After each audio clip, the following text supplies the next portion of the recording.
السلام عليكم ورحمة الله وبركاته. حبايبي عاملين ايه؟ يا رب تكونوا بخير. النهاردة هنعمل مخلل الفجل اللي هو الفجل الاحمر ده بيتحط على السلطة وبيتسلق زي البنجر بالظبط، وبيتخلل برضو.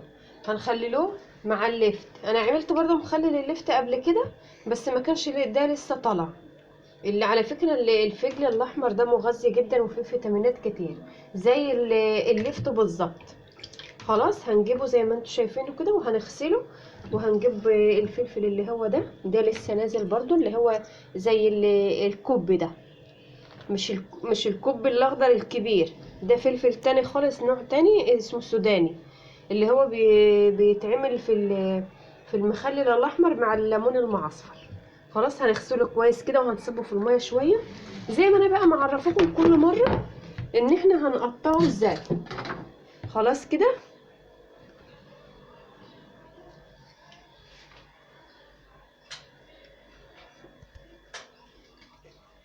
هنجيب اللفت كده اهو، بس يبقى اهم حاجه مغسول كويس، هو ناشف شويه عن اللفت.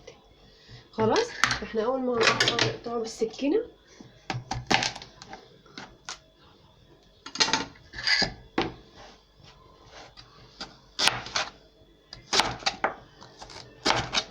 هنقطع كده. اهم حاجه ان في البيت يكون عندك القطعه دي، هتقطعي بقى زي ما انت حابه، مكعبات، اللي هو زي كده برضو زي الهلال ده، على حسب ما انت حابه. بس اهم حاجه ما تخليش القطعيه سميكه عشان يقدر يتخلل معاك بسرعه. هنقطع كده كل الكميه اللي معانا بالطريقه دي اهو. اللفت برضو معانا اهو، هنقطعه زيه بالظبط. هنقطع شرايح كده. هو كده كده المخلل ده بياخد نفس تخليل المخلل اللفت. خلاص يعني بياخد نفس الوقت، اللي هو يعني بعد 3 ايام، يعني هتاكلي منه بعد 3 ايام. هنقطع بقى كل الكميه اللي معانا وهوريك هتعملي مخلل الفجل الاحمر ازاي.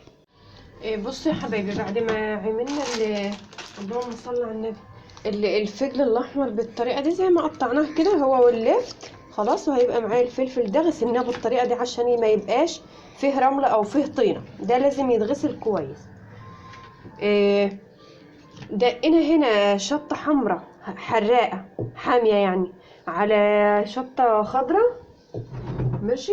وهنحط شويه ميه من الفلتر، مش ميه من الحنفيه على طول، عشان لو حطيت الميه من الحنفيه على طول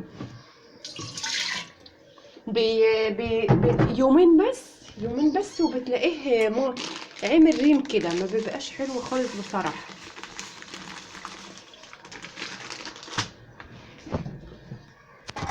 هنحط ميه برضه.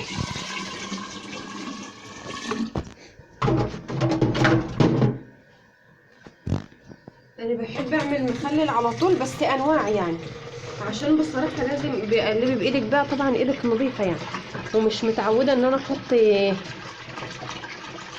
خل. قبل كده قلت برضه ما ينفعش تخلي على المخلل خالص. هنقلب كده بسرعه. لسه هنحط ملح تاني. خلاص كده اهو. هناخد بقى ايه شويه بشويه كده نحطهم الفلفل ده. الفلفل ده هتسيبيه زي ما هو سليم، مش هتفتحيه، زي ما هو كده زي ما احنا حطيناه. هنقلب كله ببعضه، مش هنحط لا بقى يعني. بص بالسمك قد ايه، واعمليه كده بالطريقه دي احلى اهو، عشان ياخد معاكي وقت. ده اللفت وده الفجل الاحمر. اللون الاحمر ده هيدي الميه دي لون جميل خالص مع اللفت.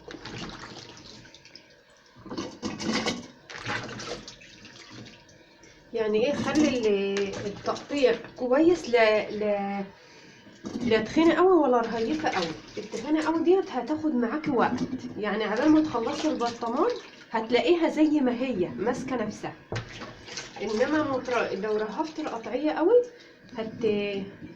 يستوي معاكي بسرعه في المخلل ومش هتعرفي تاكلي منه.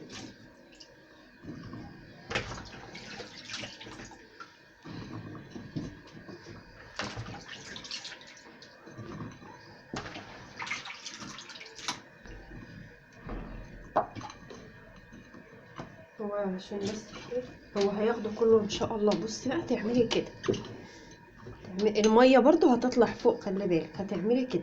هو اما بيبدأ يستوي بتلاقيه رفع فوق، بتلاقي الميه تحت خالص والمخلل بقى فوق.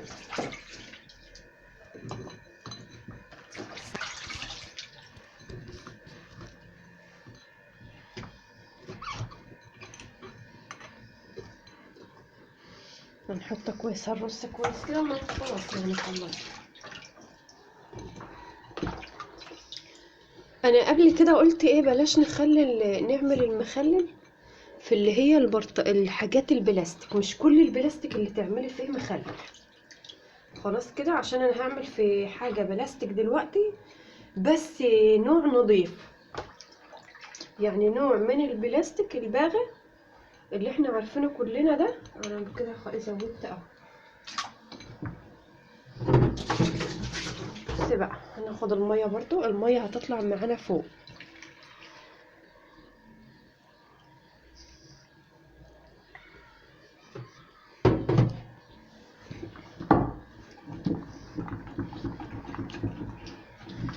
تهزي كده البرطمان. هنخلص بقى وهوريكي اخره هيبقى شكله ازاي، وهنغطيه برضو ازاي زي كل مرة. بصوا يا حبايبي، بعد خلاص كده ما خلصنا حطينا طبعا ده هتحط بنجر. انا ما كنتش عايزه احطه والله عشان هو هيعمل لون لوحده، بس هما فينا في البيت بيحبوا البنجر مع المخلل.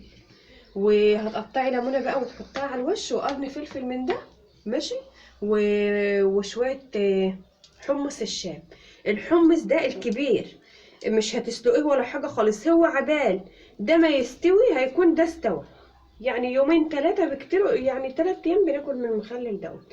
هو هيديله طعم برضه وهيبقى طعمه جميل. خلاص كده، هنحطه على الوش كده اهو. وكده حطينا الملح وكل حاجتنا ايه هنا، يعني مش هتحط حاجة تاني. الملح زي ما قلتلك قبل كده، الملح على حسب ما انت عايزاه. عايزة ملح خفيف، عايزة ملح تقيل، بتحط على حسب ما انت حابه. يعني ما بقولكيش لازم تحط كيس والماء، لا، ما بحبش كده، زي ما انت عايزاه بتحطيه.